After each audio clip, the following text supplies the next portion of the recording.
right, welcome back. D-Day, of course, is here. Deputy President William Ruto and radio journalist Joshua Arap Sang are expected in the dock at the ICC when their trial commences this morning. Though the focus has solely been on the tag of war between the prosecution and high-profile accused, today also stands out as the day when the victims of the 2007-2008 violence hope to find justice. Today starts the journey of the trial proper. Earlier on, we had David Matsanga, was a conflict resolution consultant.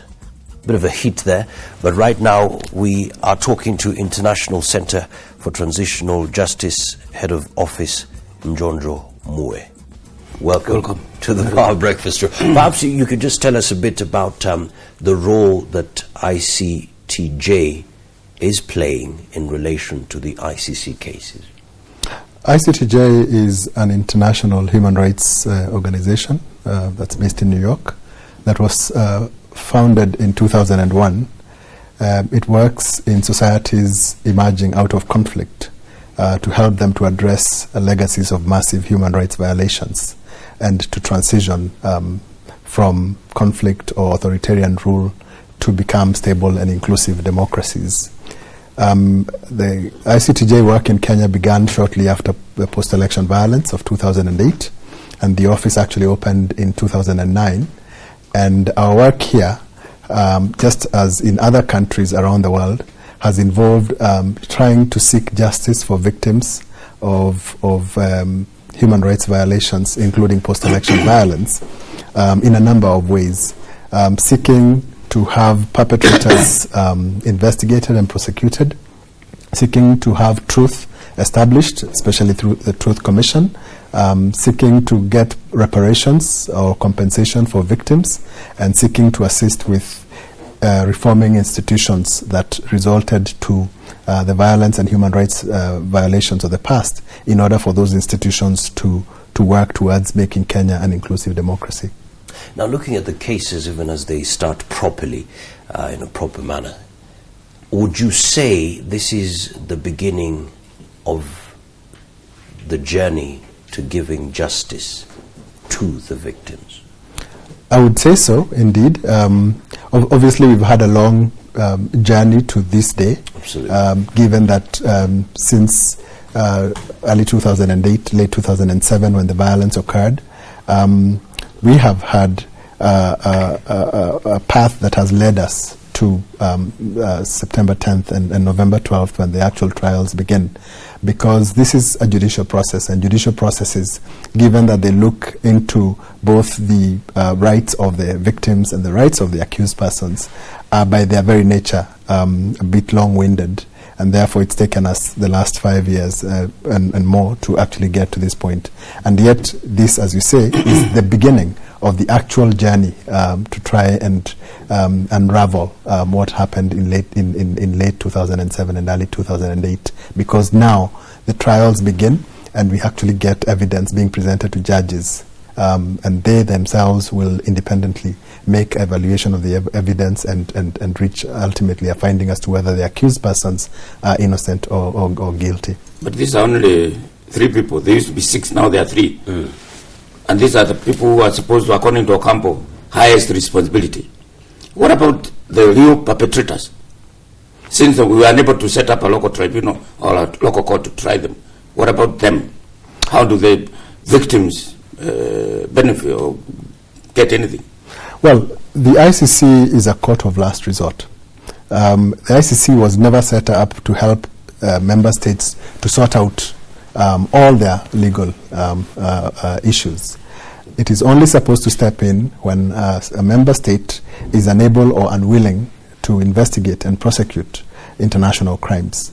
And as you say, the ICC can only go for a very small handful of perpetrators because it just doesn't have the capacity to prosecute large numbers of people.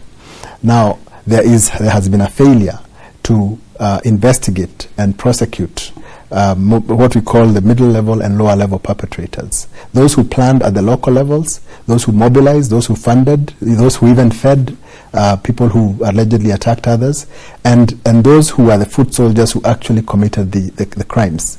Now, the responsibility to do that does not lie with the ICC. It lies with the Kenyan government. And for the last 5 years, we've hardly seen anything being done on the ground. But having said, even as you say that ICC is only targeting initially 6, now 3 individuals, and of course that is not sufficient. It is necessary, because it is necessary for people in power to understand that you cannot use violence as a means to retain or gain power. So the two must work together in complementarity. 2 questions. First, the High Court has set up an International Criminal Court division. You know that? Actually, either they have set up or they are planning to. An international crimes division of the High Court has been proposed. It has not yet been set up. Yeah. It has been proposed by the Judicial Service Commission. Yes. The debate is ongoing. The model that has been proposed is a bit problematic, but it's a good first step. But it has not been set up. And even if it were to be set up, it will take a while to actually get off the ground.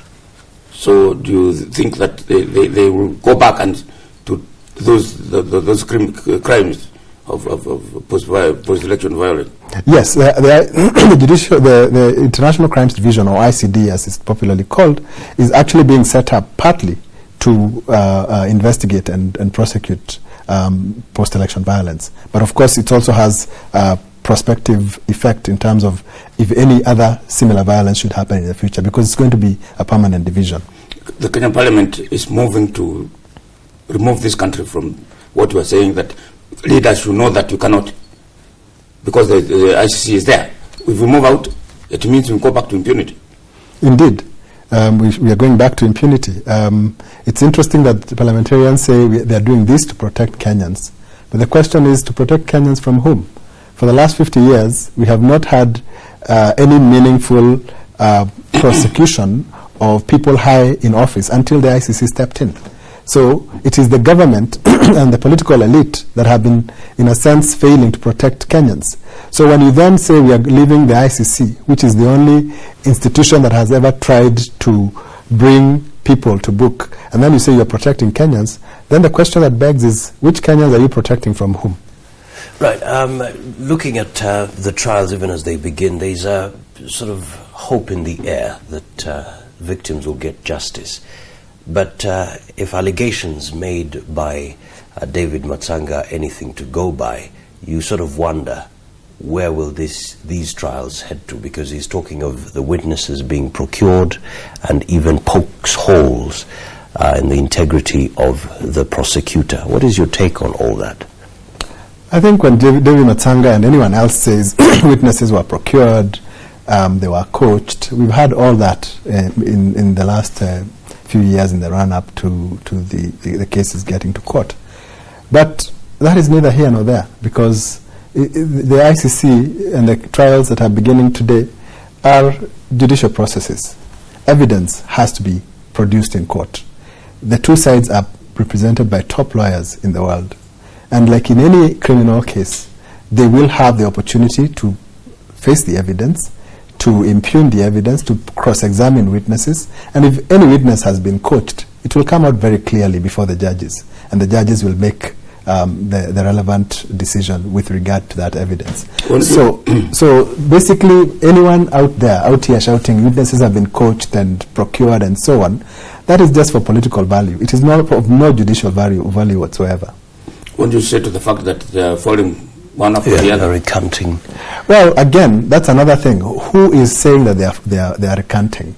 You know, one recanted yesterday. He said he was a victim of that charge, and he has gone through a lawyer and sworn an affidavit withdrawing. Yes, Mr. Mutegi. What does that mean? I can also do that. I can swear an affidavit. I can call a lawyer, swear an affidavit, and say I was in Kiambaa Church, although I was never there. What I'm saying is that these allegations of witnesses recanting, we are only reading them from the newspapers and from the side of the defense. The only witness we know actually recanted or admitted to have lied was prosecution witness number 4, and that's because we were told by the prosecutor what happened. So basically, the prosecutor says she's ready to proceed with her trial and she has her witnesses. So everything else really is just you know. What do you say about that witness who is in the newspaper today? I don't know what to say about that witness because I did not know. I wasn't there. I did not know that he was a witness. No, exactly. That's what I'm asking. If he was a witness, yes, and he was wearing this affidavit, yes, and he was no elderate yesterday, and he's a witness in the Ruto case, yes, number 1, yes, how could it be? I don't know how it can be because if you see, the thing is, the prosecutor has her own witnesses. If there's somebody in Eldoret who was a witness or a victim and so on, and that's unfortunate, of course, they are recanting or they are being alleged to have recanted is something that the prosecutor will have to make a decision upon. In the case of the Mudawara case, for instance, when a critical witness in that case admitted to have lied, the prosecutor exercised her discretion and said this case is no longer prosecutable and dropped that case. So we cannot speculate as to the implications of somebody who claims to be a witness in Eldoret and who claims to be recanting. That one, I'm sorry, I cannot comment because I don't have the list of witnesses that the prosecutor will be presenting to court from later today. Well, some people argue that having discharged Mudawara and having failed to get witness number 4, who said they are going to State House, blah, blah, blah, blah. Therefore, you cannot have a case against Uhuru.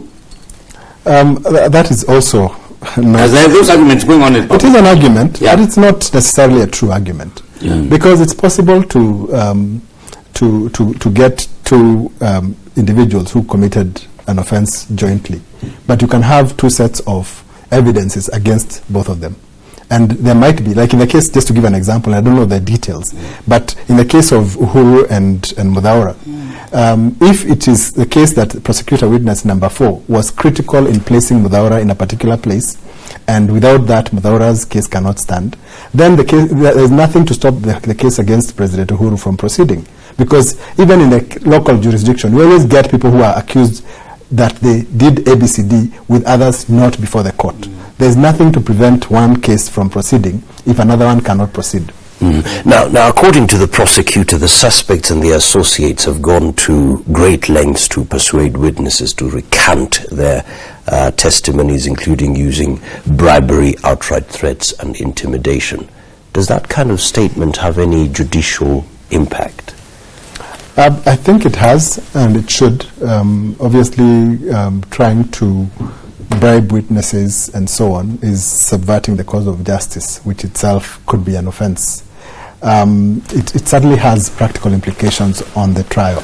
But again, I must insist that even if witnesses have been bribed or being tried, the defense has tried to persuade some witnesses not to testify, then it is still the prosecutor who has to decide, even if I witness 2 or 3 are no longer available, is there still sufficient evidence to present before the judges? And if there is still sufficient evidence to present before the judges, then she proceeds to do that.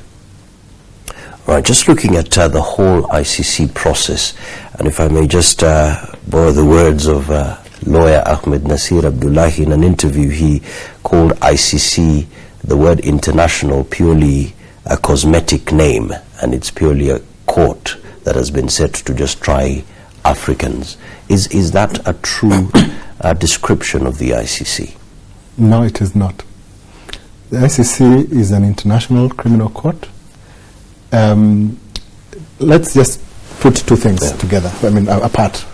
One is that, to answer Ahmed Nasir when he says it's not an international court, the ICC, in terms of the legal framework that sets it together, in terms of the preparatory work that was done in the late 90s to put together the Rome Statute, it was an international effort attended by over 100, probably close to 150 countries in the world. In terms of its own personnel, it has personnel at all levels, judges and the prosecution office and the registry from all over the world. The only reason why people say the ICC is quote-unquote a European court targeting Africans, and that's a very popular argument, is because all the defendants currently facing trial at the ICC are Africans. That one we cannot deny. Why is it so? Why that is so? Crimes against humanity and genocide has been carried out in Africa, and it's being investigated by the ICC. But more critically is the fact that there are 8 countries that are before the ICC at the moment. Yes, all African. But out of those 8 countries, 5 of those those cases were referred to the ICC by the governments of those countries themselves. Uganda, DRC, Central African Republic, Mali, and Cote d'Ivoire. So the governments of those African countries took those cases to the ICC. Of the remaining 3, Libya and Sudan were referred to by the UN Security Council. Kenya is even more special, because we must remind ourselves that the process that led us to the ICC originated from the African Union, which appointed Kofi Annan to come and mediate. And then also Kenya was given several opportunities to prosecute these cases here. And politicians, including William Ruto, told us, don't be vague, let's go to The Hague. So how on earth can you turn around and then say this court is targeting Africa, given that background that I've just given? Secondly, when the ICC was being set up, the African group, both states and civil society, were the strongest in pushing for the ICC, partly because of the trauma and the horror of the genocide in Rwanda in 1994. Then the African states, the African continent right now, has the biggest number of members in the ICC in terms of continental bloc. And all these states have joined voluntarily. So how then can they turn around and say they are being targeted by a European court?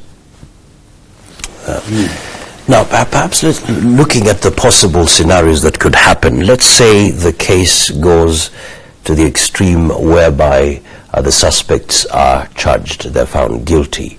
What would happen to this country? And perhaps you could relate it to the fact that Parliament has, passed the motion for Kenya to withdraw from the Rome Statute. Give us the scenario.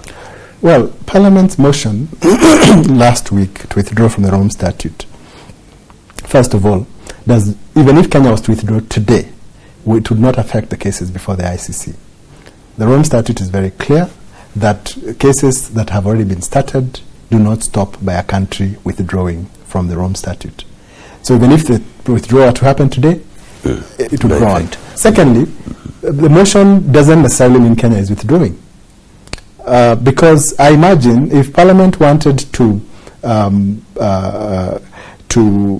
remove or repeal the International Crimes Act, which domesticates the Rome Statute, they could have done it on Thursday. They didn't have to give a 1-month notice to bring a bill to repeal the statute. You just come and repeal the statute. Parliament has that power to do that. And thirdly, it is not Parliament's role to withdraw Kenya from international treaties and agreements. That role is the role of the executive.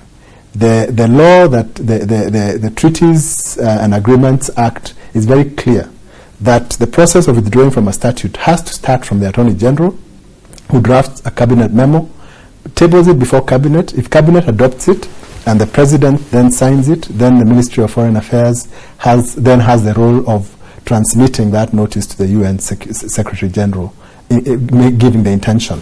Then finally, under the Rome Statute, once the UN Secretary General receives notice, that notice only takes effect a year from the date it is received. So basically, nothing that happened in Parliament last week will affect these cases. Yeah. And then the president... Suppose they are found guilty.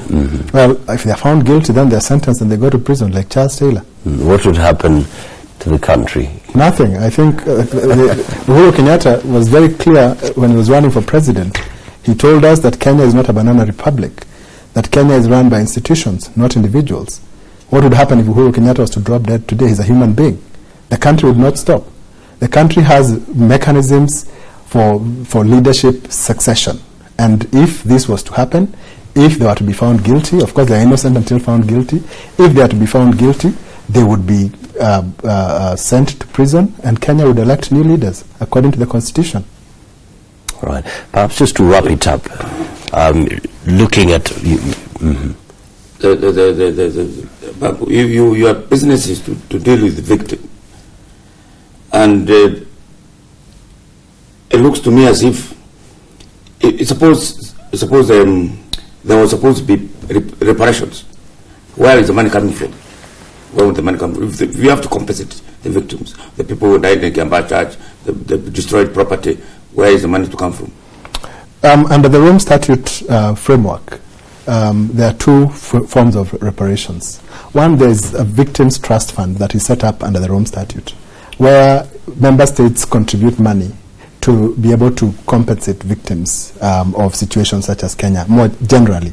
And that does not depend on conviction.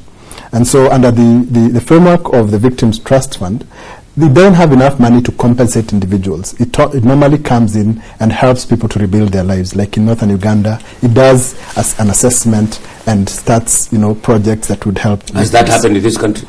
It hasn't happened as yet. Why? Because an assessment has still been underway with regard to the Kenyan situation. But secondly, why does it take long? That's an issue that we have to sort of interrogate from the point of view of the Victims Trust Fund. Who's supposed to initiate that? The ICC? The ICC, and not the court itself, but the Victims Trust Fund, as I mentioned. It's a separate trust that has been set up. But like I've said earlier, it's a limited intervention, basically to help people just to sort of rebuild their lives. The second